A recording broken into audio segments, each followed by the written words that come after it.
if you're a designer. So that's probably about 30 people. Hands up if you're a developer. Slightly more, okay, probably about 40 people. Hands up if you're a user researcher. About 10 people. Hands up if you're a content person.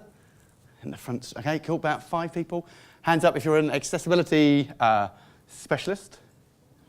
About 10 people. Hands up if you work in policy. 1 person. Hands up if you do something in education.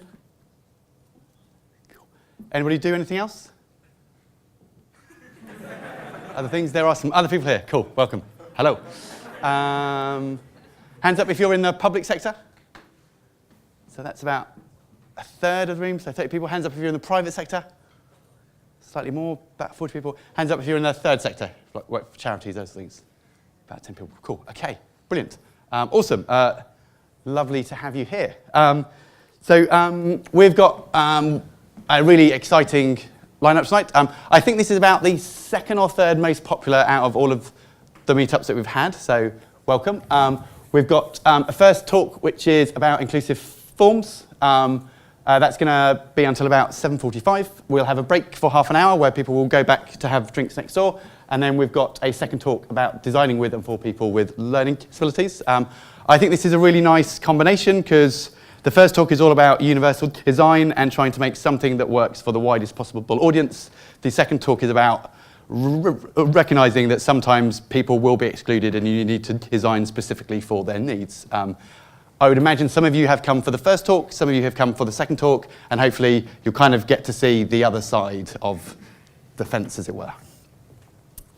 I'd like to say a massive thank you to Barclays. They have provided sponsorship for all of the drinks you've been drinking, the food that you've been consuming, the live captions, and the video. So a massive thank you to Barclays. Captions are provided by MyClearText. Hands up if this is the first time that you've seen live captions at an event. Cool, it's really impressive. It's a real human being doing the captions, not a machine, so it is amazing. Also, huge thank you to Meetup Video, who are organising the live stream, and we will be publishing videos on our YouTube channel afterwards. Hands up if you didn't know we've got a YouTube channel. Okay, so that's probably about 20 or 30 people. So all the presentations that we've had in the last year and a half are available on our YouTube channel. We've had some amazing content, some amazing speakers, so please do go and check that out. I'd also like to say a massive thank you to Sainsbury's and to Raf in particular for letting us use this amazing venue, for providing help with the audio and the technical stuff and hosting us and serving us drinks and all those sorts of things. So massive round of applause to Sainsbury's. We've got a little bit of housekeeping. So toilets, if you head back towards the lift, the ladies' toilets are to the right and the men's toilets are to the left. There isn't a fire drill planned, so if there is a fire alarm, it's the real thing, so we will all go out in an orderly fashion. Biggest ask of the day is if you've got any litter, if you've brought in bottles, cans, those sorts of things, please take them out with you. The venue was immaculately clean when we turned up. It needs to be the same when we leave, or we may not be allowed back, so please do take your litter out with you. And with that, I'm going to stop talking. I'm going to hand over to Oliver Byford, who is a developer on the gov.uk design system, and he's going to be talking to you about creating inclusive forms.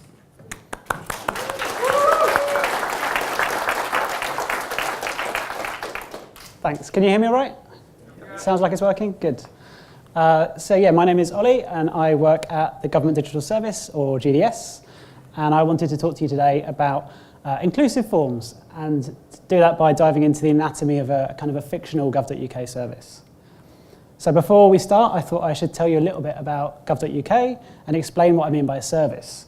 So GDS builds and maintains www.gov.uk, which basically hosts the content. Policy, announcements, information about the government, and guidance for citizens.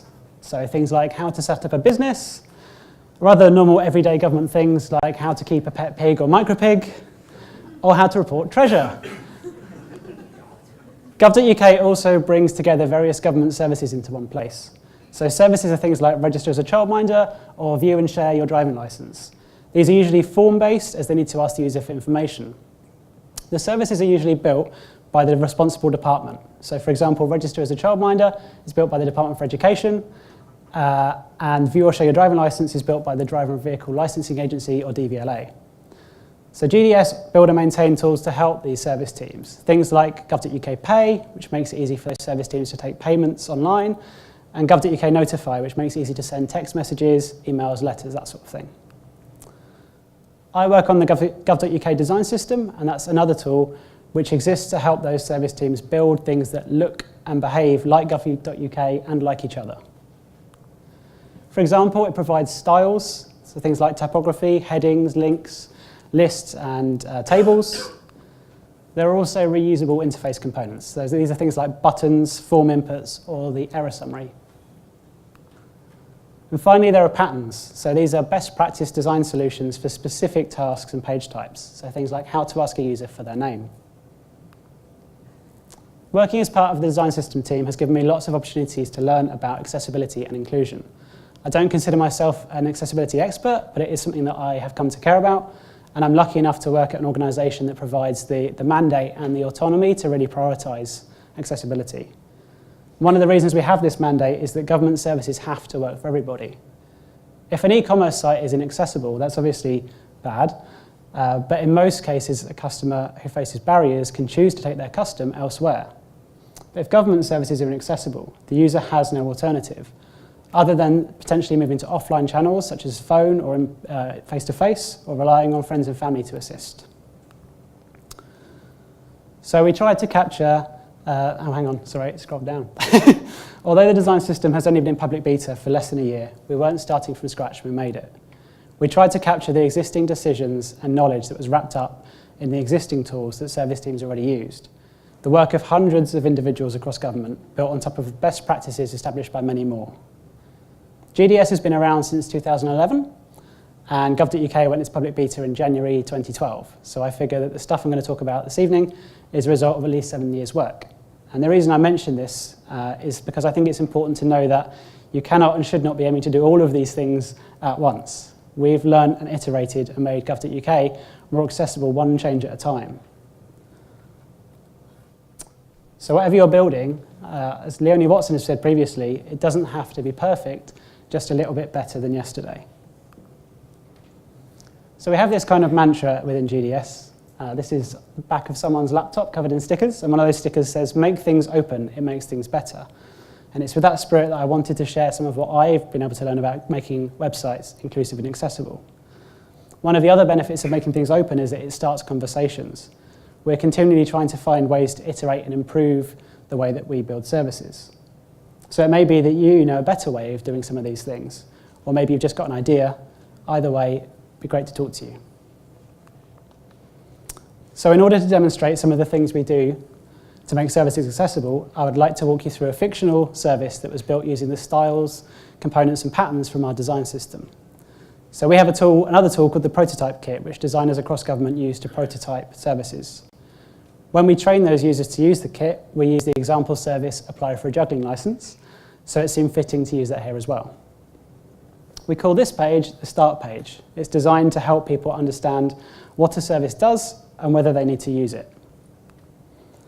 I think the first thing we should look at is how a service is named. So a service should be simple. It should help the user to do something, like learn to drive, buy a house, or become a childminder. It's an activity that needs to be done, and so it makes sense to describe a service using a verb, not a noun. In the past, services have been seen by government especially as discrete things that need to be completed in a particular way. So we've named them using nouns. So, for example, the statutory off-road vehicle notification, or SORN, for declaring a vehicle is no longer on the road, or RIDDOR, for reporting of injuries, diseases and dangerous occurrences regulations, 1995. So if we named our juggling service in the same way, we might come up with a clever acronym, maybe juggling under government license, or JUGL, apply for a JUGL. The problem with naming a service like this is that you have to know what name government has given the thing in order to be able to use it. So instead, we try to use simple verb-based names that align with the goals of the user. Things like register to vote, which was originally known internally as the Individual Electoral Registration System, get help with court fees, which started out as fee remission, and Gov.uk Verify, which was originally the Identity Assurance Programme. So within our service, we use headings to communicate the structure of the page. The most important heading on the page is always an H1. In this case, that's the name of the service. On this page, there's an H2 further down with the text more information. There are heading levels all the way from H1 to H6, but it's very, very rare that we find the need to actually use to nest headings that deeply. And the reason headings are important is because web browsers, plugins, and assistive technologies can use them to provide navigation. And as well as making it easier to navigate, this allows users to quickly understand what content they're likely to find on the page. So for example, on the screen at the minute is a screenshot from the headings rotor from VoiceOver. That's a screen reader that's put into macOS, and you can see how it shows all of the headings on the page alongside their levels. So moving on down our start page, let's look at this button, which is not actually a button at all. It's actually a link that's been styled to look like a button. And the reason we do this is so we can use a prominent and consistent call to action across all the pages in the service to make it really clear to users at every stage what they need to click to progress. So when that call to action is sending data to the service, it makes sense for it to be a button. But on the start page, we don't need to send any data, so we should be using a link. But we still want it to be prominent and visually consistent. But when something looks like a button, it's reasonable that users should be able to interact with it as though it is a button. For example, if you're using dictation software, you'd be able to expect to say things like, click the Start Now button. So for this, we can use the role attribute, and that tells assistive technologies, like screen readers and dictation software, to treat the element as if it is a button. But this isn't quite enough, because buttons behave differently to links in a browser. For example, a user might have learned that you can trigger buttons using the spacebar, which isn't something you can do with a link. Even if you weren't already aware of this, now that we've added the button role, some assistive technology will tell you you can do it. So JAWS, a screen reader, might announce something like, Start Now, button. To activate, press spacebar. Unfortunately, we don't get this behavior just by putting the role on the element. So we have to take care of this ourselves using a little bit of JavaScript. Don't worry too much about, it's just a slide. You don't need to read all the code. But basically, the code ensures that if someone presses the spacebar, whilst they're focused on a link that has the button role, then we act as if they click the button. There's one other difference between links and buttons that came up during another team's user research session. They observed that button clicks were not being registered correctly because the users were moving the mouse as they were clicking, and this was being interpreted as the user trying to drag the button.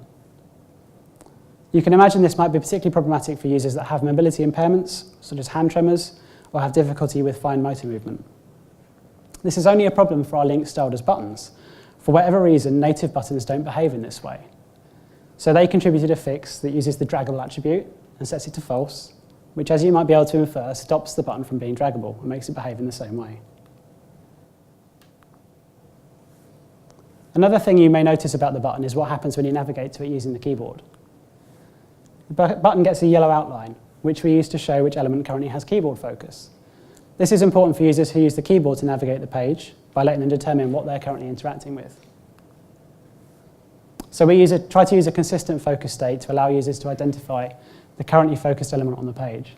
It wouldn't look like this. This is lots of different examples, not one. So we use yellow, either as an outline or as a background. Yellow is not really a colour we tend to use elsewhere on the page. That really helps the focus element to stand out. What's interesting is that in June last year, version 2.1 of the Web Content Accessibility Guidelines was released.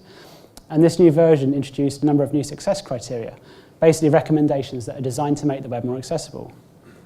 And those new success criteria include this one, 1.4.11 non-text contrast. And I've highlighted the particularly relevant bits here. Essentially, any visual information used to identify the state of a user interface component, such as whether it currently has focus, should meet a contrast ratio of at least 3:1 against the adjacent colours. Unfortunately, our focus state doesn't currently meet this criteria because the yellow does not have enough contrast against the white background. So we're trying to work out how we can update the focus state to address this. It's surprisingly complicated because there are so many different contexts to think about. We're also trying to avoid making the text contrast, the way the black contrasts against the yellow, worse. So on the start page, we've looked at naming your service using simple language and with verbs, not nouns, using roles and JavaScript to make things that are visually similar behave consistently, and having a clear and consistent focus state for interactive elements. So if we were to click on our surprisingly complicated button and move on to the next part of our service, it's finally time to ask the user for some information. So on this page, we're asking the user whether they've held a juggling license before. But before we can look at that, we should take a closer look at the backlink at the top of the page. We include a backlink because we know that lots of users have learned to distrust the back button in their browser, as it can often do unexpected things, like lose their progress or cause an error. So we have this backlink. It typically includes an arrow, a small backwards pointing triangle, the same icon that's typically used in the browser's back button. Rather than an image, we create this triangle using CSS. So to demonstrate how this works, imagine a square with a thick border around it. If we make each side of the square a different colour, we can see that the edges all meet at a 45-degree angle. And if we give the square no height and no width, but really thick borders, then those 45-degree angles create 4 triangles pointing inwards towards the centre of the square. We can then pick the triangle that's pointing in the direction we want and make the other 3 triangles transparent. However, we know that some users choose to override the colours in their browser, that websites use by changing their browser settings or using a browser extension. They might do this for a number of reasons, to increase or decrease the amount of contrast on the page, or to use specific colour combinations that they find easier to read or easy to look at the screen with. Most browsers or extensions allow you to change the colours of the background, text and links, but in this case it's important to know that any borders on the page are often overridden to use the same colour as the text. And that includes transparent borders, which become visible again. And so instead of seeing a triangle, these users see a square, which is not quite the effect we were going for. So to try and fix this, we can use a CSS property called clip path. And this allows us to draw a shape using coordinates, and only the parts of the element within that shape are visible. In our case, we use it to draw that same triangle that matches up with the one created with the borders, which then looks something like this. And that's more like it. Unfortunately, clip path is a relatively new CSS feature and isn't supported by older browsers. So that's why we combine both techniques together. Even then, it will only look like a triangle for users that change colour in their browser if their browser supports clip path. So because of that, we have an issue in our backlog to explore other options, like using an image instead. So with that out of the way, we can turn our attention to the rest of the page. There really isn't much on it, aside from the header and footer that appear everywhere. There's the question, 2 radio buttons labelled yes and no, and a button labelled continue. When it comes to structuring forms, we start with 1 thing per page. This makes it easier for users to understand what you're asking them to do and to focus on the specific question and its answer. Like we saw on the start page, the question acts as the main heading for the page. But we need the question to play another role here as well. It needs to be associated with the yes and no answers. Otherwise, if you were using a screen reader and you focus one of the radio buttons, all you would hear was yes or no without any context, without the question. This would be even more important if there were more questions on the page. It might be easy to see how this works if we take away all of the gov.uk styling. We can see 2 radio buttons, each of which has its own label. So the label is associated with a specific answer. And those radio buttons are grouped together inside something called a field set. And that field set has a legend, which is the question that all of the radio buttons answer. And that creates the association for the screen reader. It knows how the 3 things relate to each other. So to allow the question to perform both of these roles, we used to include the question twice. Once as the heading, and then again as a legend, but a legend that was only visible to screen readers. However, this meant that in some cases a screen reader user would hear the question 3 times as they went through the page. They would hear the heading, then they would hear the otherwise invisible legend, and then when they focused the radio button, the first radio button, they would hear the legend for a 3rd time. So in the end, after a lot of testing, we just put the heading inside the legend. Problem solved, for now, but I'll be coming back to this later. So what about the radio buttons themselves? These are custom. They don't look like the browser's default radio buttons. Early in the development of gov.uk, we observed in research how a majority of users would click on the actual radio button or checkbox itself rather than clicking on the label, despite the fact that the labels are so much bigger and therefore easier to click, especially for people who have difficulty with fine motor movements. We think that this was because users don't know whether they can click the label or not. There are plenty of examples of poorly implemented radio buttons and checkboxes on the internet where clicking on the labels doesn't select the option. So opting to always click on the control is a logical thing to learn to do. We thought that adding grey boxes would make it clearer that you could click on the labels, but we still saw users trying to use the controls. We tried making the controls bigger so that this would be easier, but unfortunately the huge variation in the way that browsers handle this meant it wasn't feasible. So in some browsers, you just could not change the size of the controls. In others, making the controls bigger made them really blurry or pixelated. And in some cases, they did very unpredictable things, like in iOS, where the radio buttons became square and looked confusingly like checkboxes. So this was what led us to create our own controls. But it wasn't a decision that was made lightly. A lot of work went into ensuring that they worked well across all of the browsers and assistive technologies we supported at the time. And of course, we also made sure they would work just as well for users who choose to change colours in their browser. So that's page 2 of our service, and we have looked at using ClipPath to better support users who change colours in their browser, how starting with one thing per page helps users to focus on the task at hand, what to do when the question on a page needs to perform multiple roles, and why we have custom radio buttons and checkboxes. So moving on, let's assume we definitely have had a juggling license before. The next page in our service is asking us for the details of that license, the license number and its expiry date. You might imagine an alternative where the form is laid out horizontally, with the labels on the left-hand side of the screen and the inputs on the right. This is a fairly common pattern seen in lots of forms across the internet. However, this requires the user to scan both top to bottom and left to right whilst maintaining those associations in their head. Placing the labels directly above the fields means the user can just scan down the left-hand side of the page and still understand what they're being asked to fill in. It also makes the relationship between the label and its input really clear, and it works better when labels are long or we need to provide hint text.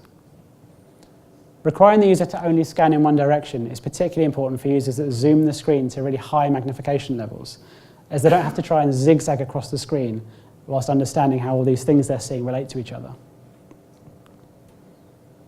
When it comes to asking for the expiry date, I think it's more interesting to look at the things we don't do.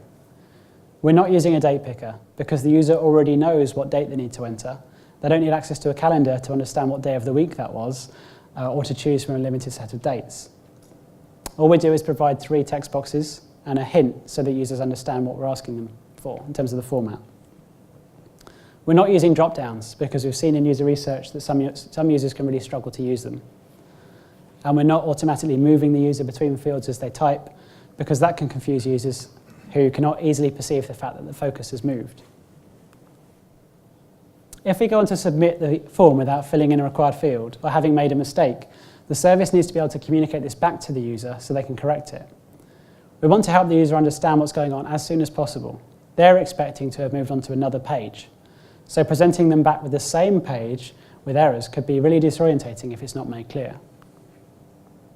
We use the error summary component at the top of the page to tell the user that there is a problem. It's red, which is a colour associated with errors, and not a colour that we tend to use for anything else. We focus it when the page loads, which is why it's got the yellow outline around the box. And we also give it an alert role.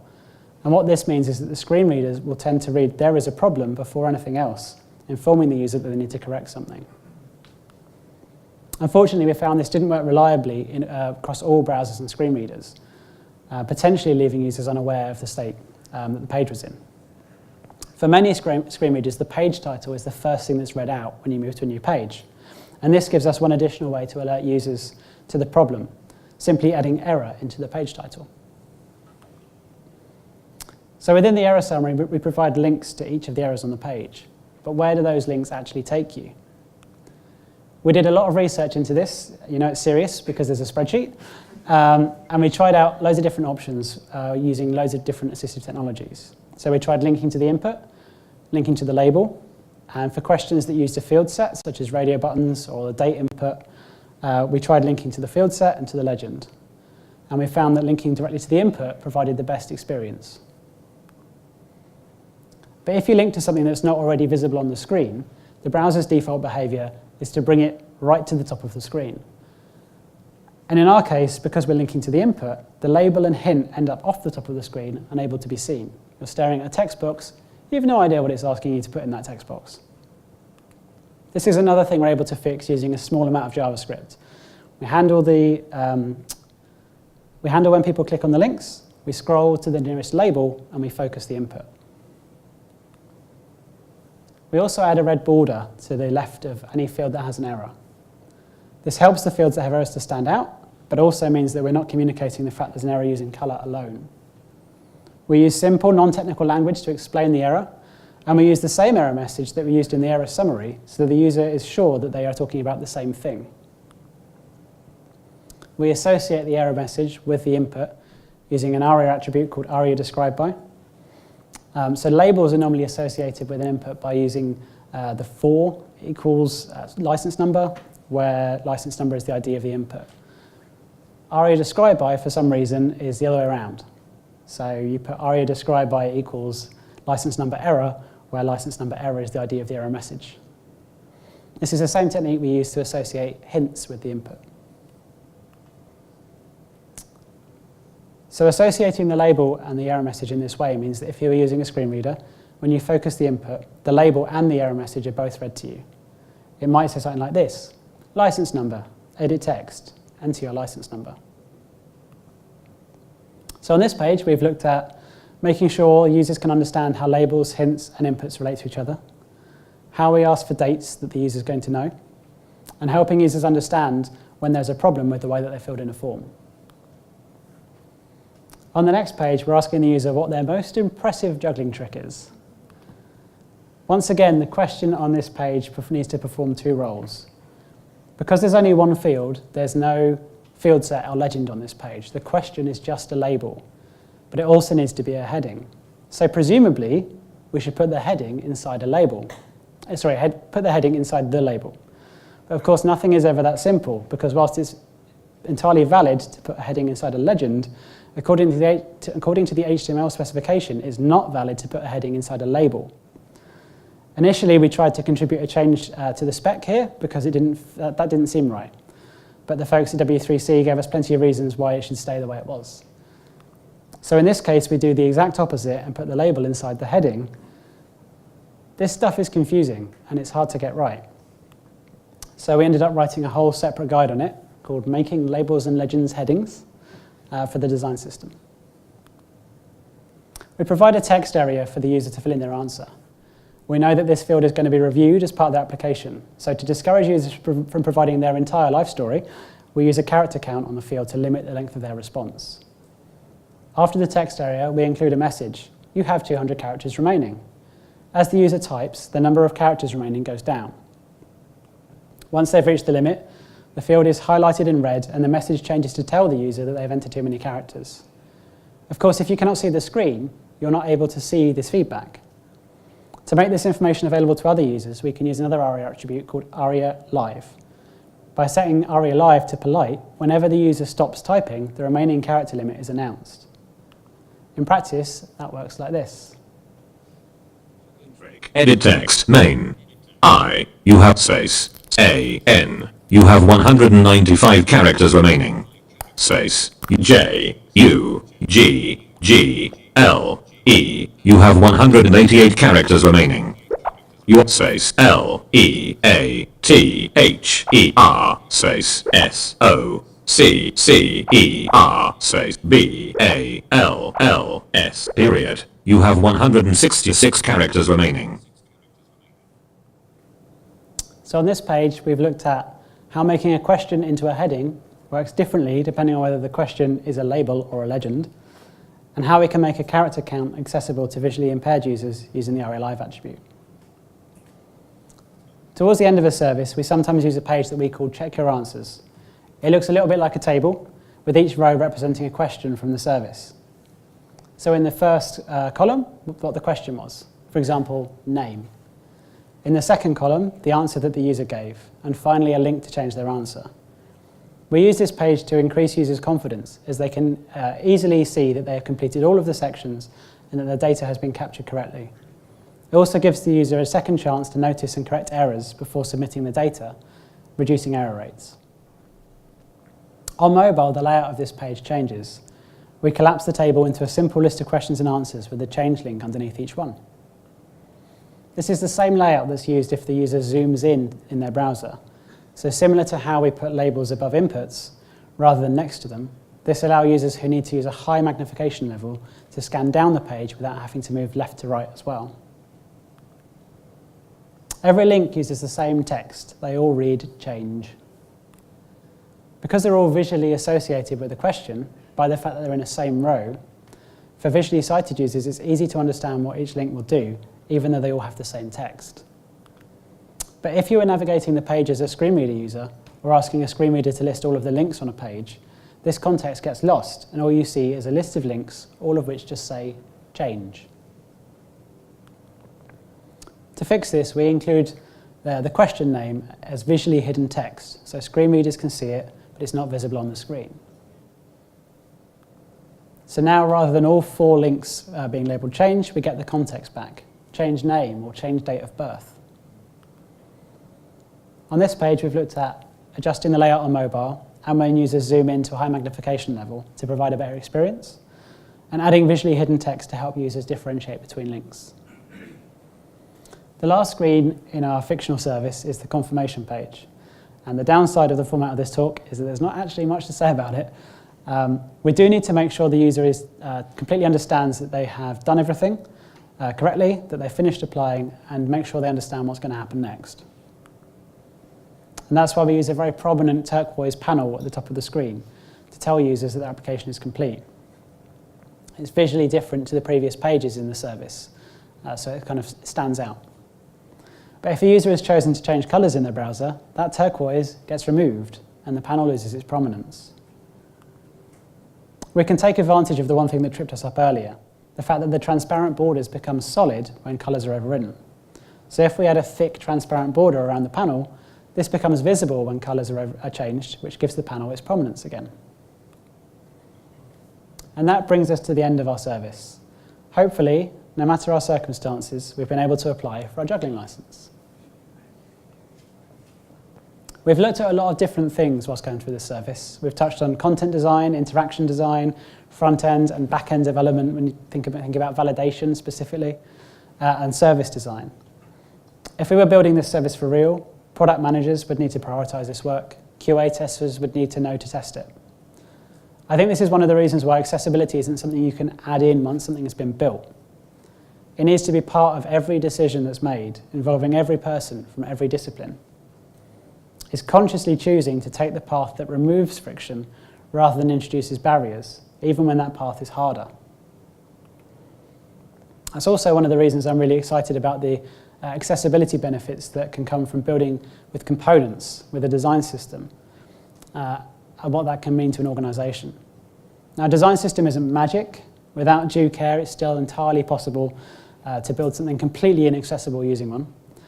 But by baking a lot of this stuff in, we save teams from making those same decisions over and over, allowing them to focus on the decisions that are unique to their service. So in putting this talk together, I pulled information from loads of different blog posts, some of them written by people who are sat in the audience, I think, various previous talks, and from pull requests and issues from GitHub.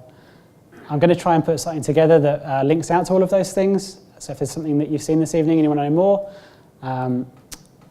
I'll try and share that over the weekend somehow. And that'll also allow me to credit all the individuals that did a lot of this hard work.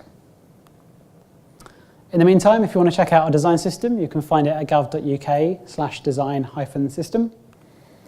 All of our work is also on GitHub. There are 3 repositories that you might be interested in. There's gov.uk front-end, which is the code that service teams use to build services. There is the design system itself, which is basically the guidance. And there's also a community backlog. And there's lots of interesting discussions happening there about different components and patterns, both new and existing. Thank you. That's it.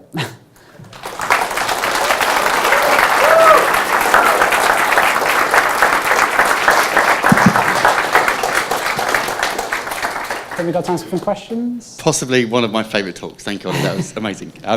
We have got 10 minutes for questions, so if you put your hand up, we will run around with microphones. You mentioned about the back arrow left. Yep. Have you considered using a Unicode character for that? I think we tried that. This was a while ago.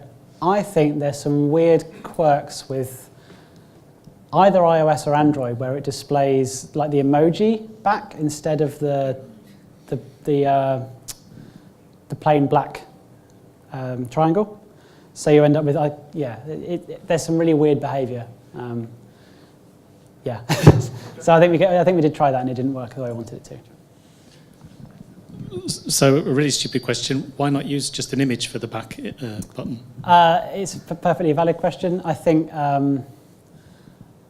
we try and minimise the number of requests that we need to make over the network, and it's another thing that there are really not very many images on gov.uk at the minute. In terms of there's the crown in the header and there's the crest in the footer, and a couple of other things. And I think I think I said that we're looking to revisit that. It might not be the right choice.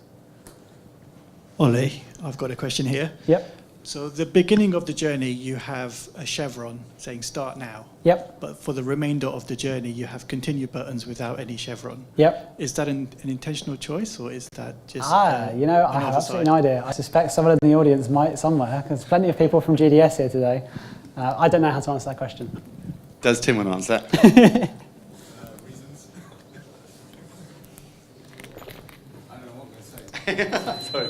I'm just going to deflect everything over in that general direction for the rest of the...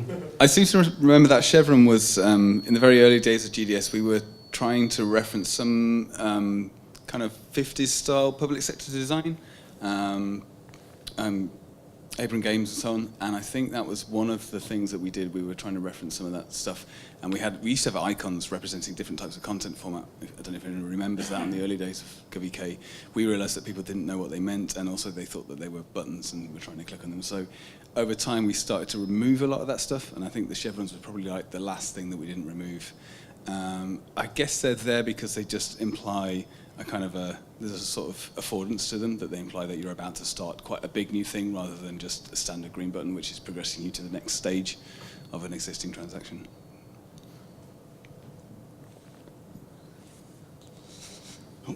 Can I go? Or, yeah. You know the form where you had the date control? Yep. I'm just wondering why you went for the hint in the label rather than something like placeholder text. I think because placeholder text disappears as soon as you... so for context, I don't know the original reason. I think my gut is that it's because placeholder text disappears as soon as you've typed it in. And so if you've typed a value in and then you're like, was that right? The only option you have is then to delete your stuff to check what the placeholder said. I think we generally steer clear of placeholders for that reason. Unless... Placeholder text. Sorry? Is also placeholder text is not always made available to some screen readers. So that would be, so that's not. And what else said?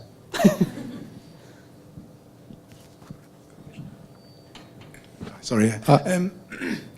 If you're making something look like a button, making a link look like a button, Yep. and you're making it act like a button, Yep. why not just use a button? I think because the only way to do that is to put the button inside a form, and I feel like there are some... I can't remember exactly what the reasons are, but I believe there's some quirks in the way that what effect that has on the journey, effectively. Like when you're submitting data, you obviously, well, maybe it's not obvious, you have a form there anyway, so you need to submit that form.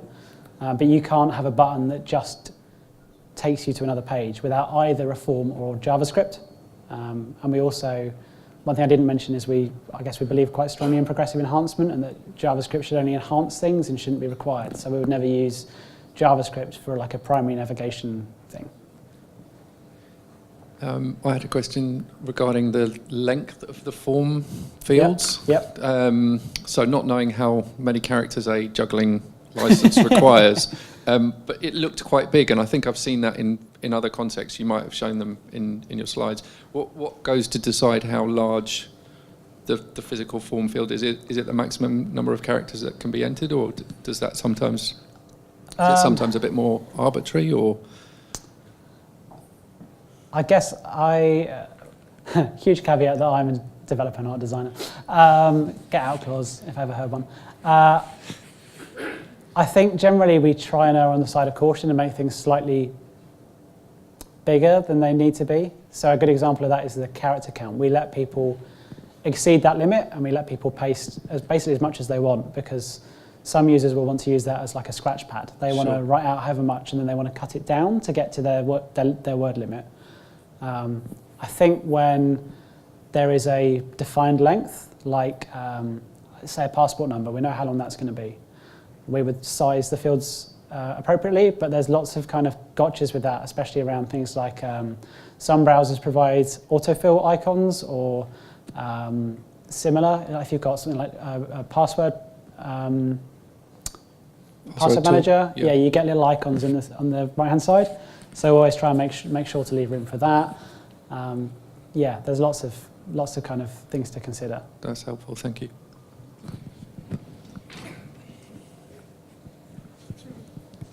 Hey, thanks for the talk. Question about stakeholders and pushback. Do you get pushback?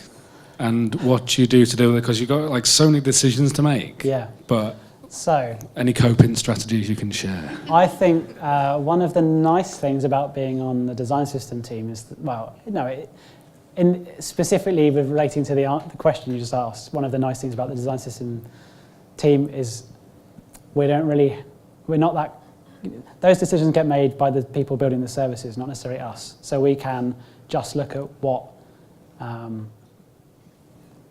good looks like, if that makes sense. We can decide this is where we should be aiming, regardless of people who think otherwise. This is what we think is the right approach. So we don't really have a lot of that. And I guess I've been lucky enough that I haven't really encountered much. In my career at GDS, I haven't really encountered very much pushback from people. I think we're all trying to do the right thing, broadly speaking. Yeah. I think you could potentially argue that the job of the design system is to do the hard work so the rest of the government doesn't have to? Yeah, we do get a lot of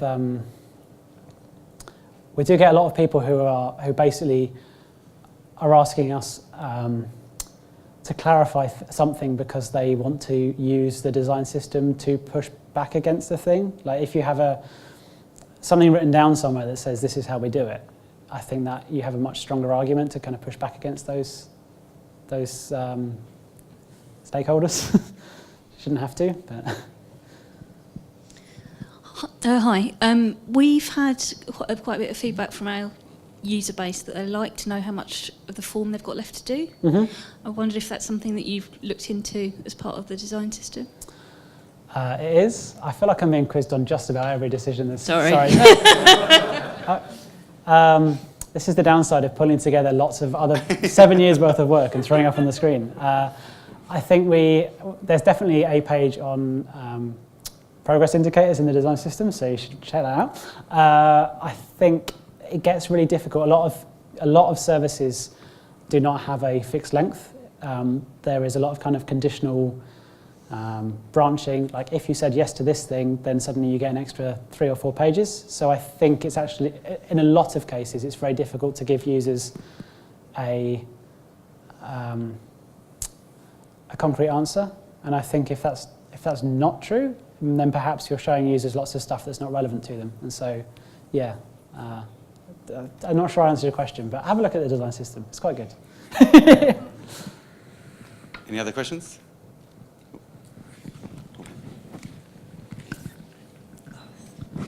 Hi, Ollie. Thank you. Nice talk. Thank you. It's not question me. I was going to ask you.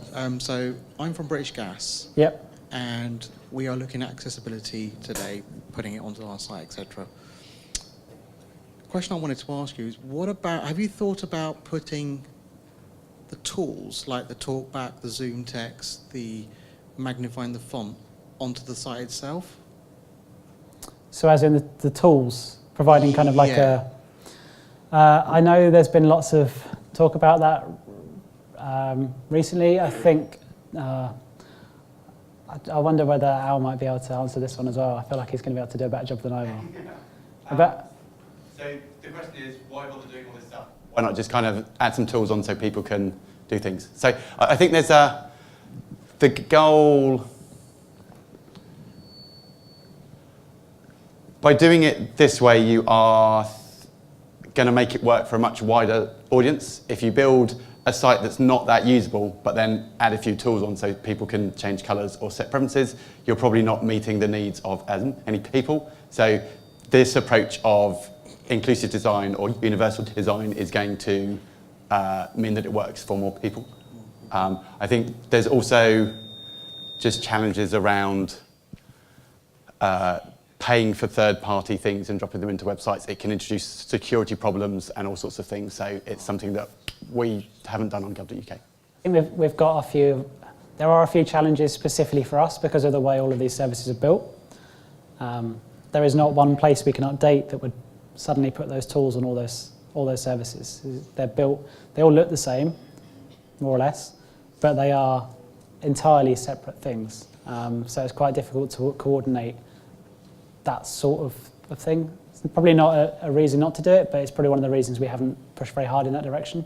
So I think there's another thing that people that need these assistive technologies probably have their own assistive technology, and it makes much more sense for them to be using their assistive tech than some random tool that doesn't actually meet their needs. So it's allowing people to use their preferred tools.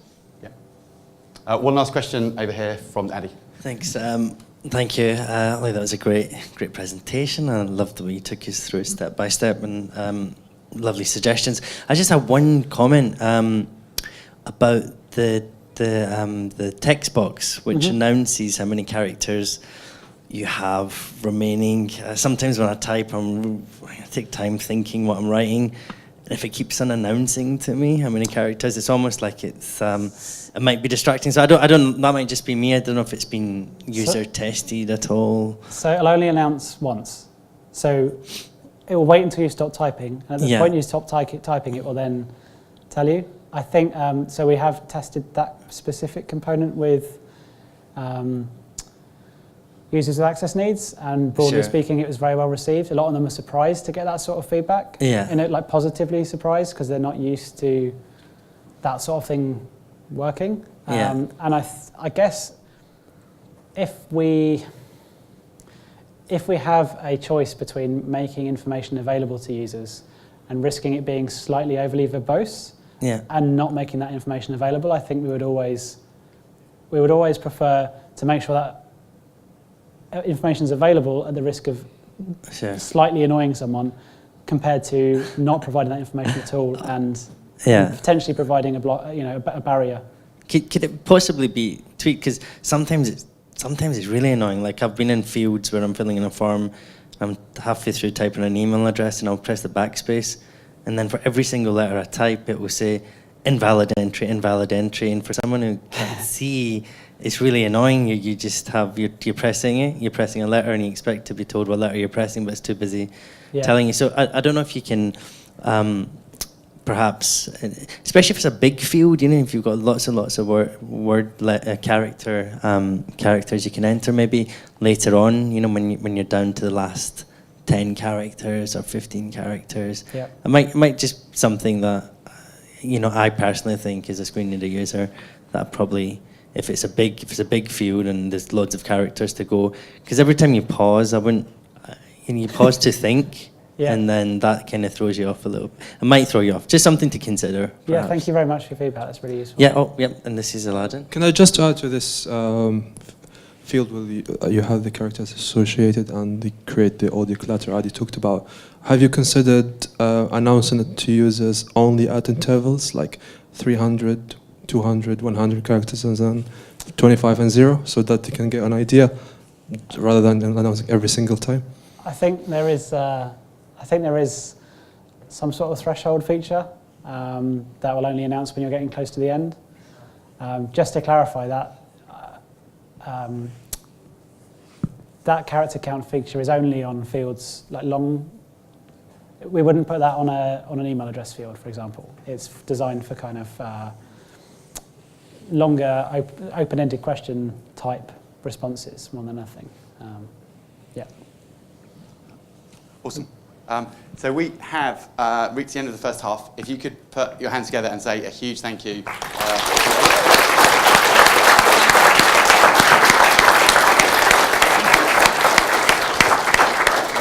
So we now have a 25-minute break. So if you can be back here by 1:15 for the second talk. There are more drinks out there. The food might have been eaten, but there's definitely more drinks. So go and socialise next door. See you soon.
shortly.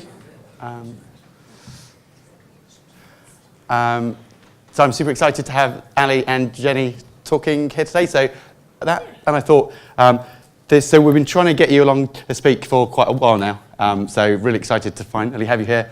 And I think this talk, although very different to the first one, complements it really well and will kind of help to get you think about the different types of accessibility and the different types of ways to approach accessibility. So over to Ali and Jenni.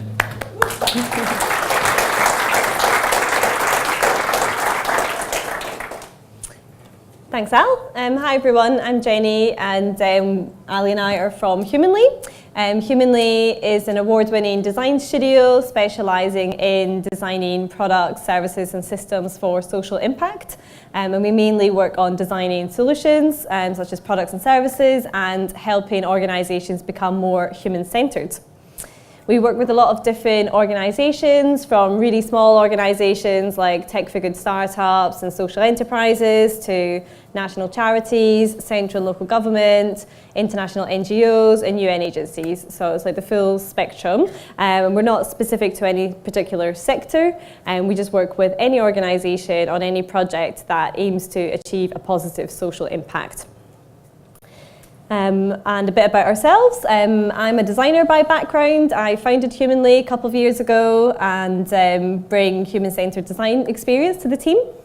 I'm Ali. I've got a really varied background, but a lot of my background is in education and special educational needs. So I was a teacher in special schools for quite a long time, and then I did a master's in special and inclusive education, and worked with adults with learning disabilities and autism, and was Asperger's syndrome project officer at the University of Cambridge. So I came to human-centred design from that background, so brought those sort of skills with me, and then learnt human-centred design. I've been working in that field since 2015.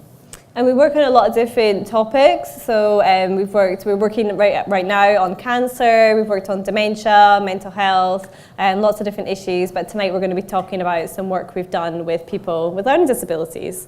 And we've actually done about 4 projects working to design services for people with learning disabilities. But tonight we're going to talk about one, which is Daybook.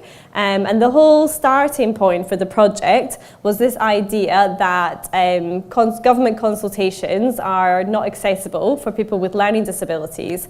And the charity Voiceability had the idea to build a digital consultation platform that would enable people with learning disabilities to take part in government consultations.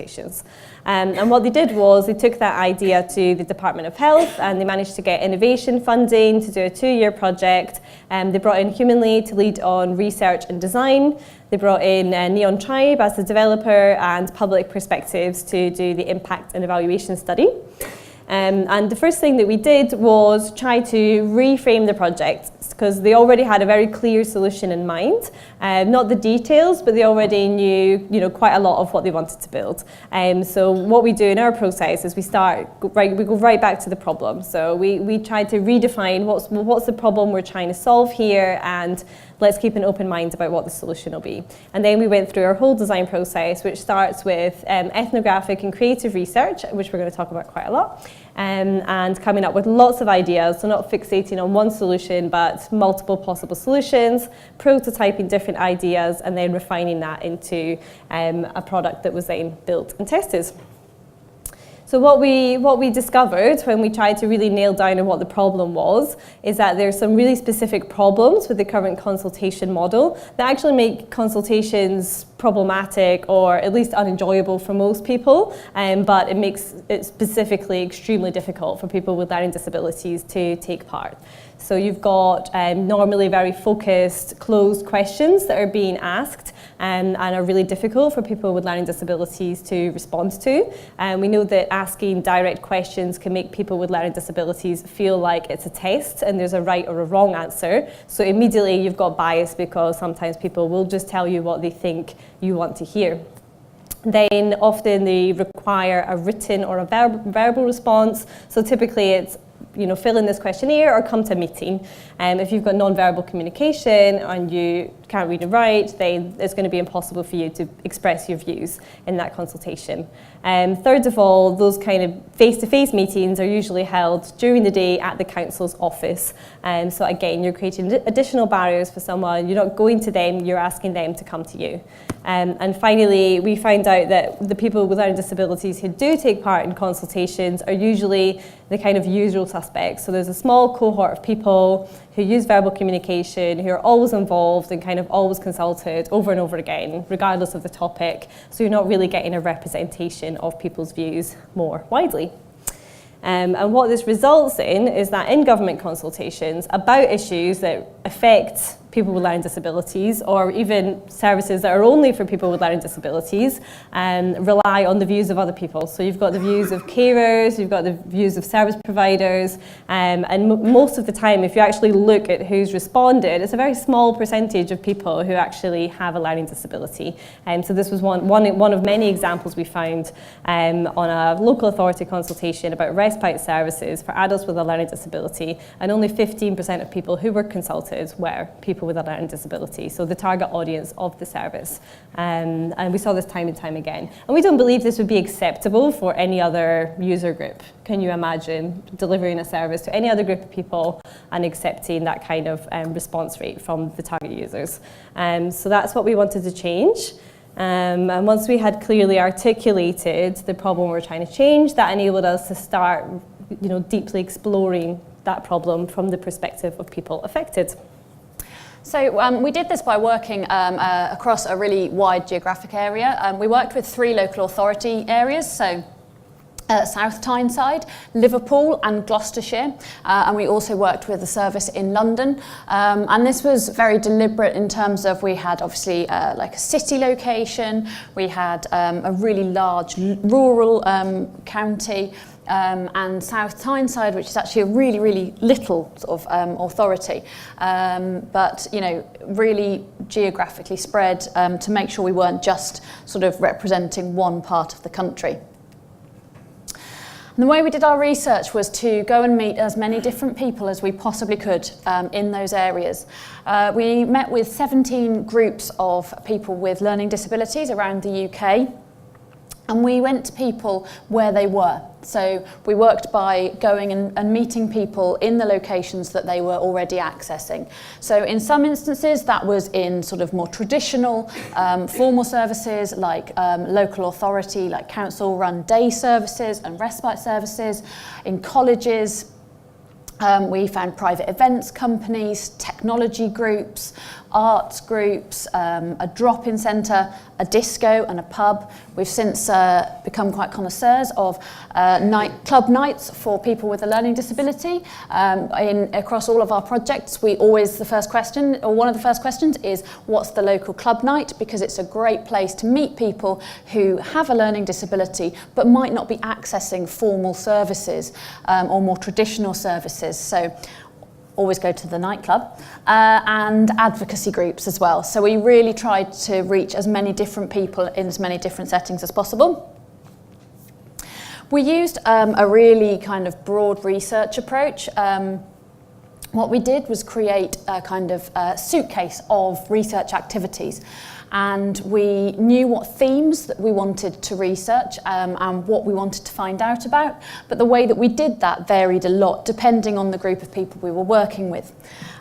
So we wanted to find out about people's communication needs and preferences, people's experiences of consultations, social networks, barriers, choices, use of technology, really, really broad. We weren't just looking at how people were kind of involved in consultations.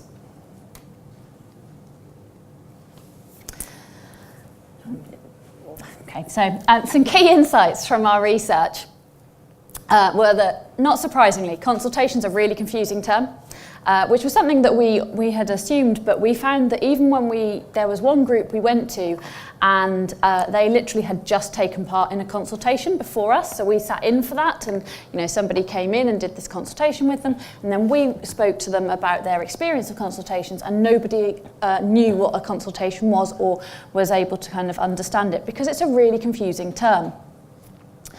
We also learnt that questions are really misleading, or can be very misleading. It was something that there was already evidence of, but we found this a lot in our own research as well, and we're told a lot of examples of this and given examples by people who know individuals incredibly well, but know that, have witnessed that when they've been put in on the spot and asked to answer questions, the answer that they give is not necessarily representative of that person's views most of the time. But because of the situation and the way in which they've been asked the question, they feel obliged to give a response, and it can be really difficult to do that, especially if those questions are about things that have happened rather than things in the here and the now and the place that you are. People with learning disabilities expressed a desire to tell their own stories. So although asking questions was problematic, actually when we let people tell their story and explain, the story of their life or really more general stories, we ended up learning a lot more than we ever did if we asked questions. And people felt a lot more comfortable. Sometimes it was because they had stories that, they had told many times. Or sometimes it's just because they weren't feeling on the spot. It was very much in their terms, and we were then able to learn a huge amount from that. We found that people engaged much more meaningfully with real objects and environments rather than anything hypothetical. So, for example, we would do sort of show and tell activities. We tried asking people about what technology they used and how they used it. We didn't have a lot of success with that, but once we started asking people to, show us what you do with your phone, what do you use your phone for, what do you use your iPad for, people were showing us how they used iPads to meditate, or, exactly how they used their phone and what they used it for. We learned a huge amount. 5 was one of the most sort of breaking moments for me personally, in that it's something that when I thought about it I already knew, but it took a sort of real life example for me to understand. And that's that aspirational thinking is limited by the experiences that we have and have been exposed to. And that is the same for absolutely all of us. We can only aspire or imagine things that we are aware of. But for those of us who have control over what we access and where we go and the information that we consume, those experiences are really quite broad. And if we want to explore more things, we can choose to do that. If you have a learning disability and you aren't able to consume information freely because it's not in a format that's accessible to you, or you don't have control over the information that you are consuming, because maybe somebody else chooses what you get to watch, or chooses the information you're told, those experiences are much more limited, and therefore your aspirations and imagination is going to be more limited by those experiences, which is particularly challenging when it comes to co-creation. Yeah, and in government consultations, a lot of the time, a lot of the local authorities we were working with had the best of intentions, but they were asking people to tell them what their dream day service was, or what would be your dream service. And actually, if people only know certain things, they're just repeating the things they already do at the day service, so you get caught in a cycle of validating what you're doing is the best possible thing that you can be doing, and the thing that everybody really, really wants to be doing. Because that's what people are telling you, but they can't tell you anything different if they haven't experienced that. So really helpful. And then we found that tangible outputs gave people a sense of recognition and also accountability. We met a lot of people who always wanted something physical to take away from any meeting or sort of any event that had happened, so that they had proof of it. So we always took photographs of whatever people produced, and they kept it themselves. We also found, which we thought in advance, but we confirmed that technology has got the power to give people with learning disabilities a voice. Not only sort of in a basic people being able to literally express their needs and wants, but also in terms of personality. So we met a young man who used this eye gaze communication tool to communicate, and he had a lot of preset phrases in there that were from things like Only Fools and Horses and others of his favourite programmes. So he was able to respond in using his sense of humour and actually kind of have banter, and it was great. But not so great was that we found that most people with learning disabilities do not have access to appropriate communication tools and support. So not even like really nice, you know, all singing or dancing communication tools, but even very basic communication tools. This was somebody's PECS book, which is the Pictorial Exchange Communication System, whereby the user will exchange an image of a thing for that actual thing. So an image of crisps for a bag of crisps, for example. And this young lady's PECS book contained biscuit, crisps and foot spa. Those were her world choices. Because she did not have verbal communication, she had no other communication aid, that was her world choices. And I mean, that was, you know, that was somebody who had a communication aid. We met lots of people who did not have verbal communication and did not have any communication aids. So, you know, although, yes, it has the possibility to do that, the reality is most people are not getting access to that. And we also learnt that supporters have a role to play in meaningfully involving people with learning disabilities. That's in a number of ways, which we'll go into, but it was found that, you know, obviously they were a really important part of this process. So that kind of gave us a lot of insight into what might make it difficult to create a kind of meaningful dialogue between local authorities, service providers and people with learning disabilities. And our conclusion was we really need to flip this on its head. We can't create any kind of system in which local authorities are asking the questions or setting the topics and kind of making decisions about formats and then asking people to kind of shoehorn their views into it, but we felt passionately that this had to be about enabling people with learning disabilities to share their lived experiences with people in power, and we started exploring how we would be able to do that. So we always do co-creation in every project we do. A lot of that time it defaults to Sharpies and Post-its and just getting people to brainstorm. But that was not going to be appropriate in this project. So we had to come up with some really creative ways to co-create with people with learning disabilities. So we tried lots of different things. There were a few things that didn't work, which are not in this presentation because we don't have time, but these are the things that did work.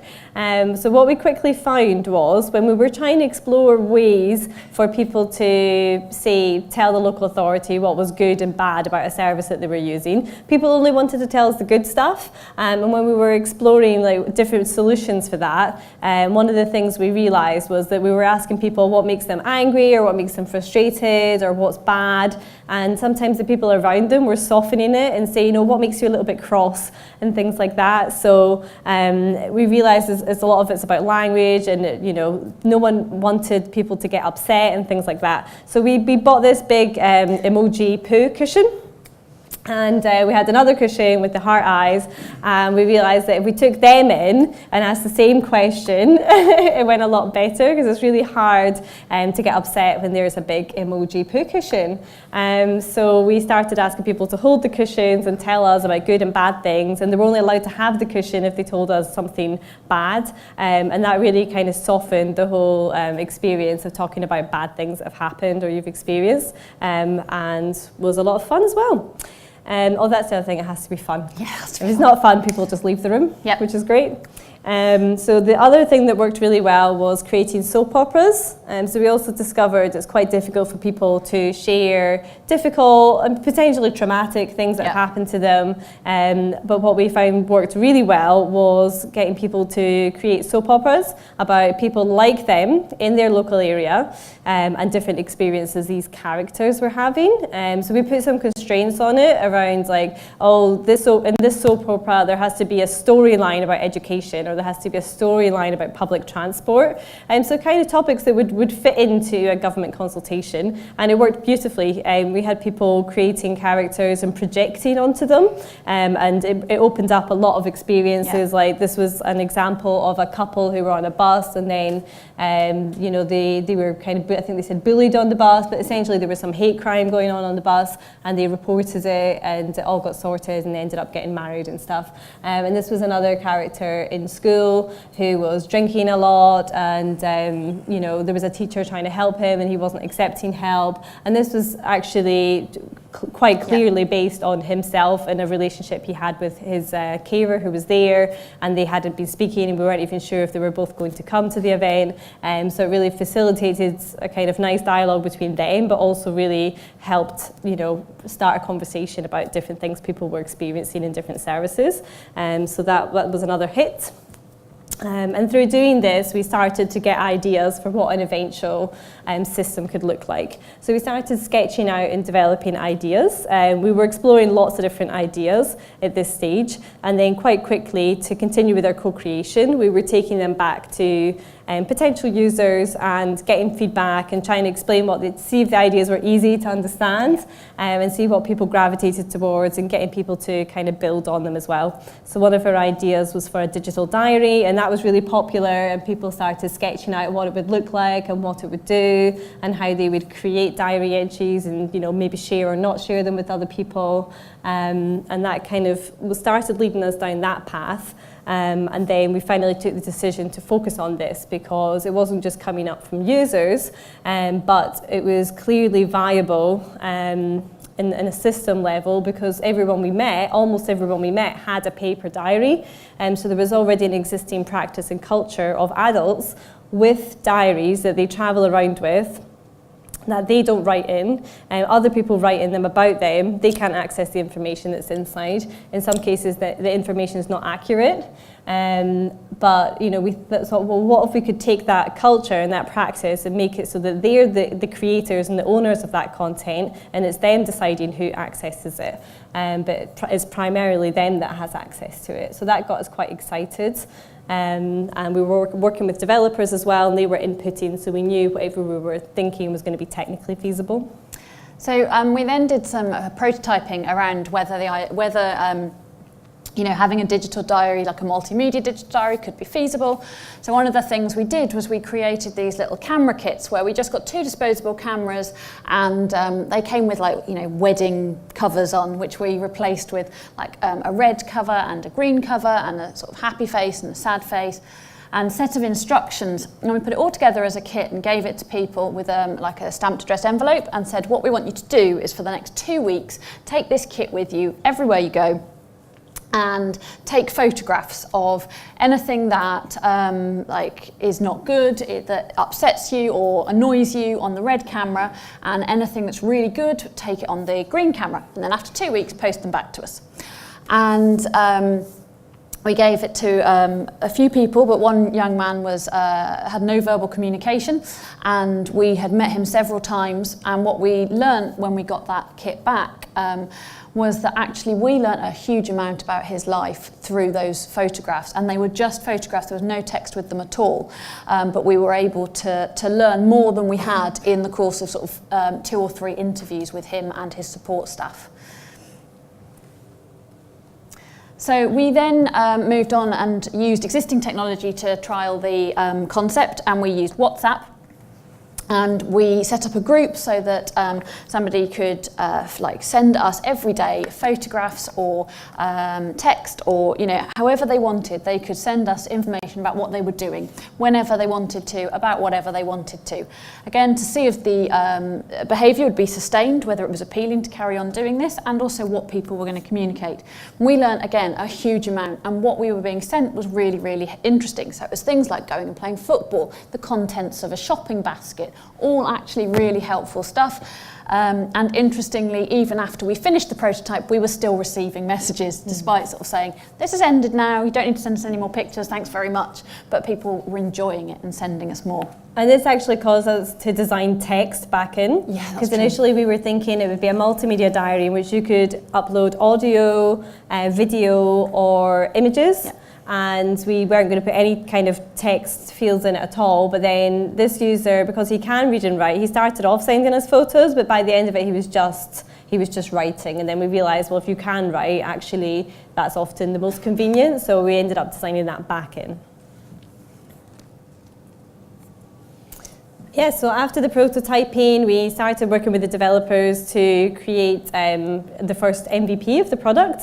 So we had a clear idea of the functionality, and we made a paper prototype and everything, and then they started going into sprints. Meanwhile, we were doing user testing in between, and we don't have time to talk about all the ins and outs of that, but it was all very interesting, and again, caused us to make a lot of changes just in the usability of it, and like we flipped the order of it back and forth. But we're now going to show you a video of what we ended up with after the three sprints and a bit of user testing. Daybook is a digital diary for people with learning disabilities. It has been developed with the help of lots of people with learning disabilities. Daybook can help you keep a record of the things you do every day. You can save happy memories and important moments, whether they are good or bad. Daybook is a web app, which means that you can use it on a smartphone, computer or tablet. As long as you have an internet connection, you can use it anytime, anywhere. When you want to add a new entry to Daybook, you can choose what you want to talk about, how you feel about it, and then add more information about taking a short video, a photo, or writing something. You can use Daybook instead of a paper diary to show different people in your life what you have been doing. You can use it to share your achievements or worries with people if you want to. By using Daybook with someone who supports you, they can get to know you better. For example, they can find out what's important to you and what makes you happy or upset. You can look back through your diary to show people what you have done in the past. You can search Daybook by topic or feeling to find things that have happened in the past. This might be helpful if you have reviews, or if you're asked about your experience of something. You can choose what kind of memories you want to see, like good memories about work or food. If you want, you can share your diary entries with service providers. This will help them to understand your life and what you like and don't like. This can help them to make better decisions about how they can best support you and others like you. Daybook keeps all your memories in one place. To find more about how you can get started with Daybook, visit www.daybook.org.uk. Okay, so during that time we were testing in the 3 different local authority sites and London as well with a charity, and then we moved on to piloting in the 4 areas, and then shortly after that we won an award at the UX UK Awards for the best not-for-profit category, and that was awarded for the research and design process that we went through, so that was really exciting, a really nice reward after going through the whole process.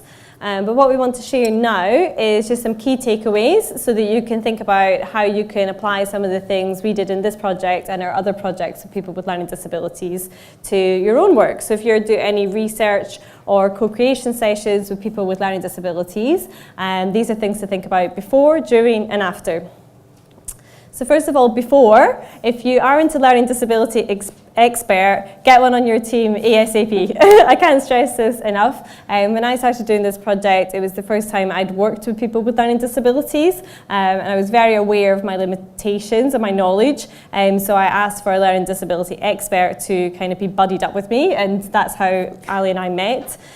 She was brought in as the learning disability expert. This is a picture of Ali's master thesis at the University of Cambridge, and yeah, it was just incredibly useful, all the prior knowledge that Ali brought about different communication systems, like all the symbol sets. Ali signs in Makaton as well, so it was just an enormous asset. And second of all, make sure you recruit a wide range of participants. So make sure you include people with non-verbal communication and profound and multiple learning disabilities, as these are the people that never get included in anything.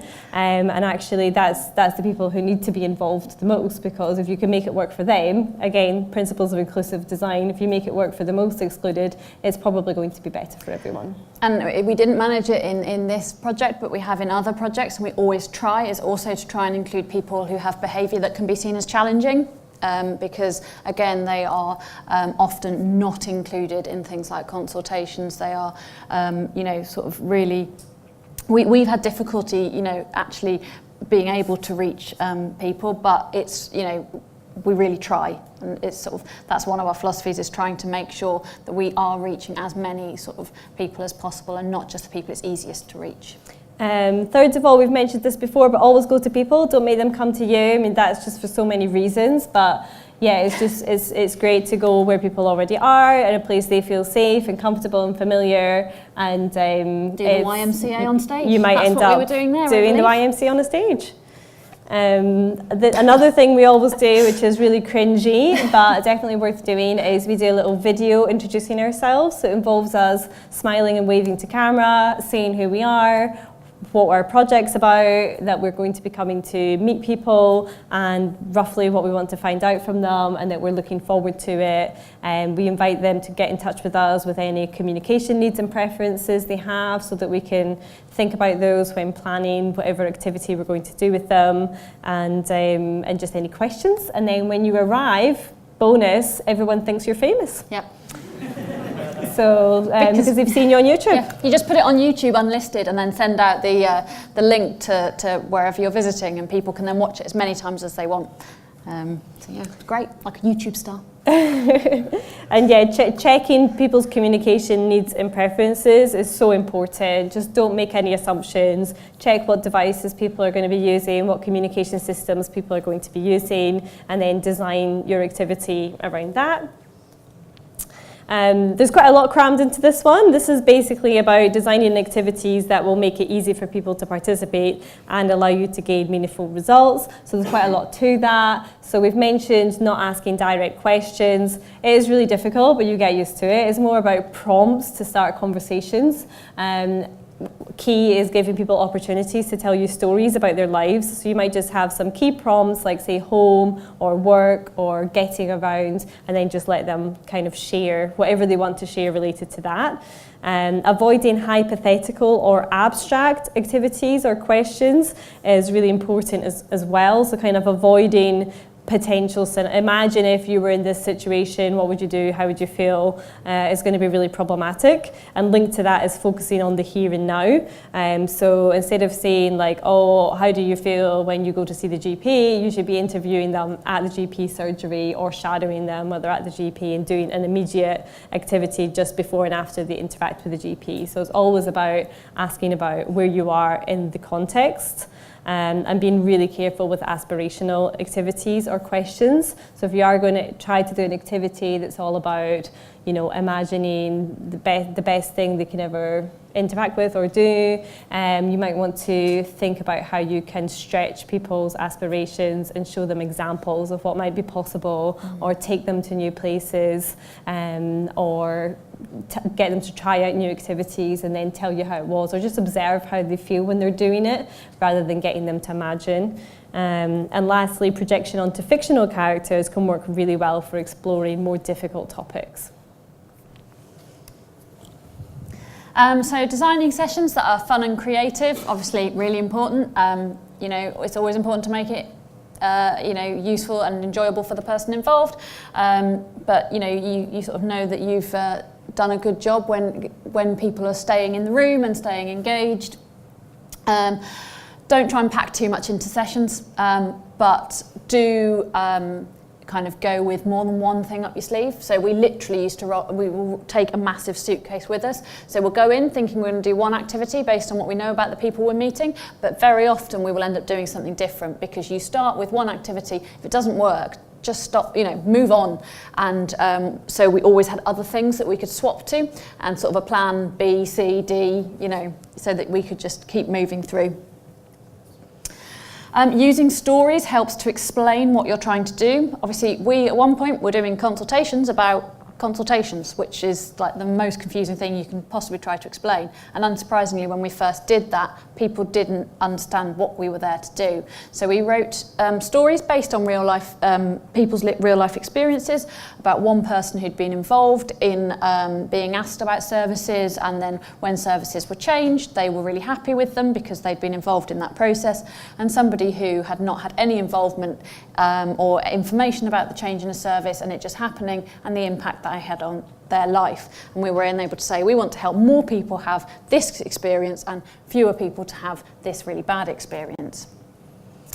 Making sure that people know they don't have to join in if they don't want, especially when we were going to sort of formal services, people would all be in one room because they were going to be taking part in an activity. So we always make sure that we say, look, you do not have to do this if you don't want to. You are free to leave at any time. There's no obligation.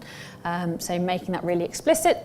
And making sure that people have got the support that they need and are able to fully participate. So if that means you need interpreters, who are able to do Makaton or any other, on body sign language, whatever it might be, making sure that that's arranged in advance. And don't assume that it'll be available at the service. So just because you're going to service in which there might be a handful of people who can only communicate using Makaton doesn't mean, sadly, that any of the staff know Makaton. So this actually happened to us. We went to a group and there was someone just signing away to nobody that she was feeling sad, and the only person in the room that knew that's what she was trying to say was Ali. So you can't make any assumptions about what skills the staff are going to have or what communication materials are going to be available there. So just make sure you arrange everything from your side. Make the whole experience as tangible as possible. So whatever you're doing, there are times when we have asked questions, but we've done things like made a glitter ball that's a dice so that people can throw the glitter ball and then a question appears on it. And if they don't like it, they can just turn it round. So if someone's not on the spot and forced to answer a question they don't want to, they can still actually just explore it and choose what they want to talk about if they want to. Taking the physical props, things like the emojis, and using a show and tell approach is really, really helpful.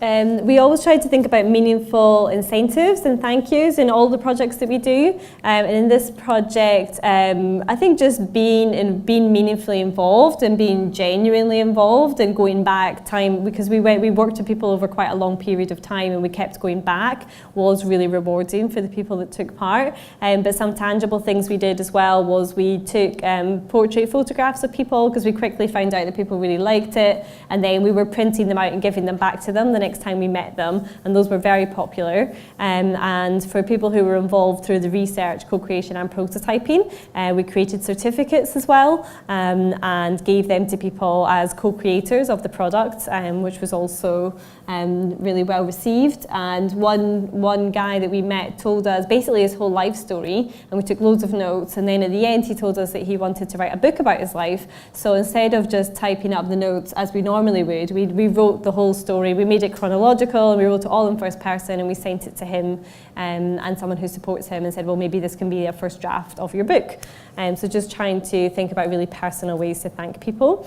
And we found that even just turning up at services with new magazines, new pens, like unopened glitter and things like that, people got really excited because they're so used to the same old things being trotted out that are really worn, and just turning up with like nice, shiny, fresh materials, which just made people feel really valued. And Poundland and Tiger are your friends here. You don't need to spend a lot to get a really good kit. And after, it's really important to analyse and interpret with assistance. So we found there were a number of occasions where if we had just taken the output of a session at face value, we would have got completely the wrong message. So this, for example, we did an activity around like what do you do in the week, and we were asking people to sort of say whether it was good or bad. And this gentleman said that he, goes to work in a charity shop for like four days a week, and then 1 day a week he goes to a day centre, and he doesn't. He's sad when he's at the day centre. Essentially, put a sad face, put happy faces next to every other day when he's at the charity shop. And so we thought that's what he did in the week, and then a member of staff told us that actually he's at the day centre 4 days a week and only at the charity shop 1 day a week. So actually, what we learnt from that was, a lot, but it wasn't what was on the paper in front of us. It was the sort of triangulation of information that made that incredibly helpful. And always letting people know what's going to happen next, whether that's in person feeding back or using videos or accessible written feedback. People really value knowing what's happened next and you're not just vanishing. That's it. That was a whirlwind through our project and some key takeaways that we hope you can reapply. And hopefully we've still got a bit of time for questions.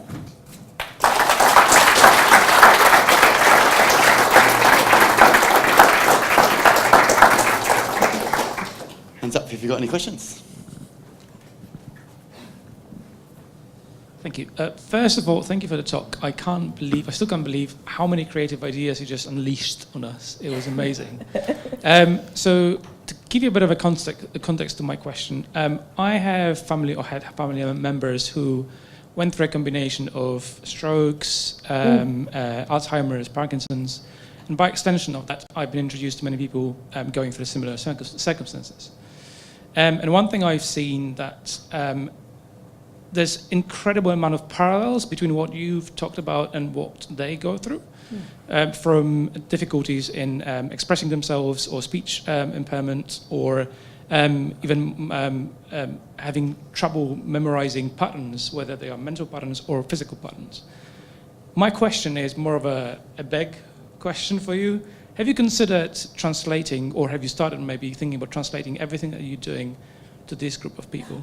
Because I think almost most of it can be put there. I mean, we did think that might be the case, and we have worked with people living with dementia, done quite a lot of work.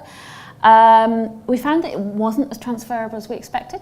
Obviously, some of the approaches are, and certainly in terms of like some of the ways that we go about doing, research and co-creation, but it certainly wasn't a direct. No, it was influenced by it, but not directly transferable. But some of the same principles, and some things we tweaked. Like we still so the videos that we used to send before, we kind of flipped that and we started filming them at the end of sessions with people, so they could watch them before we came the next time, because every time they met us, it was like the first time they met us. So that worked really well, but we just did it in a slightly different way. So we would sum up what we had discussed that day in a video, in their living room or wherever we were, and then whoever supported them would show it to them just before we came next time, so it was fresh in their mind. I'm trying to think what else. We use cards and card sorting a bit and things like that. But I guess some of the principles are the same, but it's not directly transferable that we found so far. Thank you. I'm going to steal some of the ideas and try to apply. Oh, do. Absolutely. Freely usable by all. Any other questions?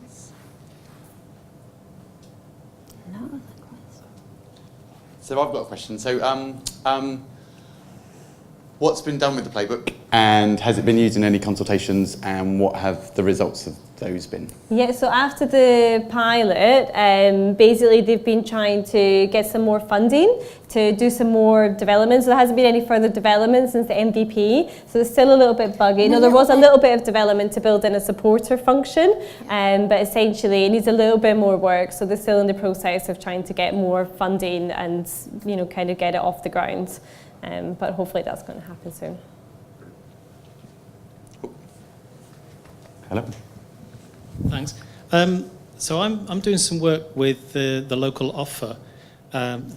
Just to explain quickly what the local offer is, it's local authorities have a responsibility to make sure that information that's needed by kids with special educational needs and disabilities and their parents is available to them where they are. And what that tends to look like is a website with a directory of services and some information and advice on there. But this group of people, and okay, they're the kids, but I'm also concerned about parents of special needs kids who themselves have special needs. How do I take your idea of, because you were making a very specific product for that group, how do we include your ideas into, can I say, a mainstream website? So we've partially already done it. We've worked on local offers, we've worked with local authorities, and we've done extensive work on how that can be done, how you can build that in, not necessarily into a website, but into a system, so into the process of that and into the process of planning. So we have done that, and There are toolkits, aren't there? Yeah, we published a toolkit with Available? Shropshire Council. That was Yeah. all looking at engagement of children and young people with special educational needs and disabilities. So we can, if you come chat to us in the end, we can tell you how to find it. But also, I think you can still do these activities, and even though it's a website, people can create things that don't look like a website. So I think somebody built a physical diary and had all sorts of ideas about what this diary would do, and it was really helpful for us, even though we were designing an app. Like, we knew exactly what value she was looking for from it, even if it didn't necessarily look like the end product. So if it's more about principles and what people want to gain from it, then you can translate that into user needs and our kind of language. Thank you. So you showed a lot of screen-related things with this playbook. Have you thought about integrating like tangible objects, like maybe putting some tech into your poo emoji that could pick something up in some sense? So some more tangible technology that could interact in this way? Yes, we did. At some point we were thinking, like, will it be a physical object that you'll own and like share your experiences with? Koala. Yes, there was an empathy koala concept in one of our brainstorms. I don't know why Ali decided it was going to be a koala that would like sit in your house and you would carry around with you and stuff.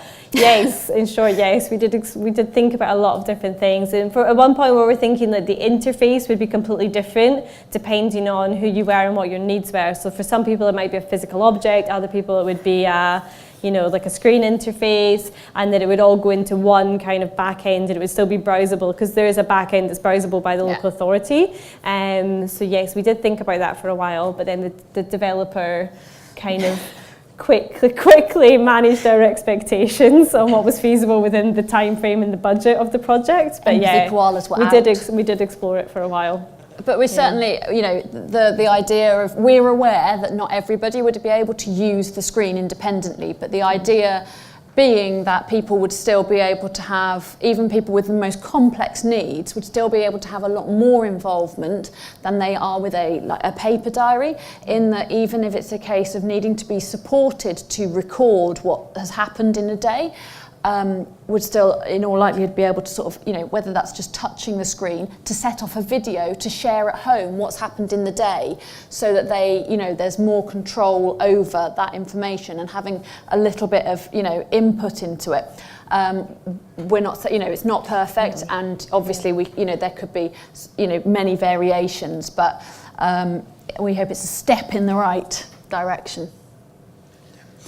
I have a similar question. So, so different people with different needs, learning disabilities. So there must be cases where some groups may need a different kind of a solution, but in order to satisfy their needs, other things would be affected. So did you have to set a benchmark, or did you have to set a limit that, okay, this is what will help to satisfy the needs of everyone, and maybe it will not really satisfy some group of people?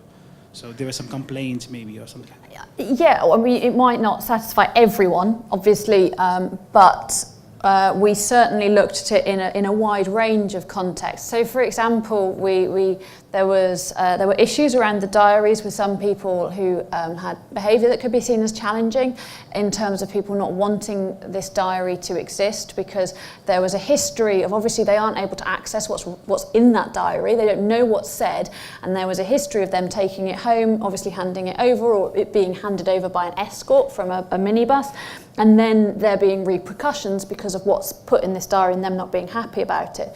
Well, for those people, if they're able to access all the information on there, they know what's been recorded and they are able to see that themselves, you remove that problem. So like we said, there will be some people who will need support to be able to use it, or even a case of not being able to really use it very much at all themselves, and other people will have to do with the majority of the recording, but it is still their voice. It's still a recording of them. Yeah, but there was the other extreme as well, which I don't know if that was kind of where you were going with your question. that, you know, we kind of got in knots, like, are we designing for the extreme on one side, which is like people with non-verbal communication, who might not even have the dexterity to tap and things like that, and then the other end, you've got people who are able to read and write, are, you know, kind of going about their day-to-day lives quite independently, and would they be alienated by something that was look too childish or kind of crude for their needs. So it was a really difficult balance, and we really didn't want to design something that was just for the people who are more independent and have more kind of range of communication. And so I think we steered more towards Ali's point of worrying about the other extreme more, just because they are the extreme that are more often excluded. But we did find that for more able people like Shalem, who was in the video, who is very active on like social media and blogs, and is kind of like the kind of early adopter high-end persona, because he's very tech savvy, you know, very, you know, communicative anyway, but he loved it and he was in the video and everything. So we do feel that we struck a good balance in the end. That was one of the reasons why we used emojis as well, rather than like a traditional symbol set. So any of the existing symbol sets that are used by people with learning disabilities, because obviously emojis are a mainstream, widely used, they are not a sort of specialist communication tool set. So that was one of the reasons why we used that, was to sort of make it it's more mainstream. It's like, well, I use we use emojis to communicate. So in that respect, it doesn't look, if someone at a glance, it doesn't look like something. It's like a specialist piece of equipment. Thank you so much. I think we are out of time, but if you can put your hands together and say a massive thank you.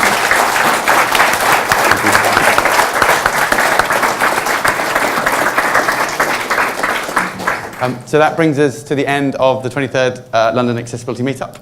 If you can put your hands together again and say a massive thank you to Ollie.